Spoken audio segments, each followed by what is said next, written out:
حسناك.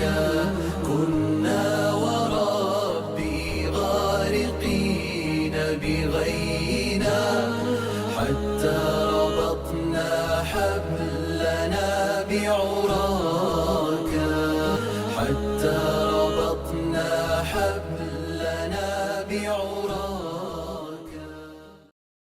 كان رسول الله صلى الله عليه وسلم لا يضحك إلا تبسما. وعن عبد الله بن حارث قال: ما رأيت أحدا أكثر تبسما من الرسول صلى الله عليه وسلم.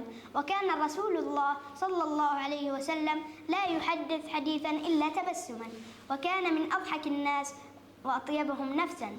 وكان صلى الله عليه وسلم إذا ضحك بانت نواجذه أي أضراسه من غير أن يرفع صوته، وكان الغالب من أحواله التبسم. يقول خارج بن زيد: كان النبي صلى الله عليه وسلم أوقر الناس في مجلسه، لا يكاد يخرج شيئا من أطرافه، وكان كثير السكوت لا يتكلم في غير حاجة. كان ضحكه تبسما وكلامه فصلا، وكان ضحك أصحابه عنده التبسم توقيرا له واقتداء به.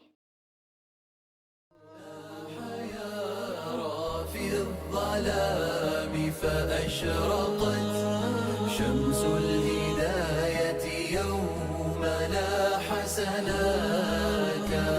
كنا وربي غارقين بغينا حتى ربطنا حبلنا بعراك، حتى ربطنا حبلنا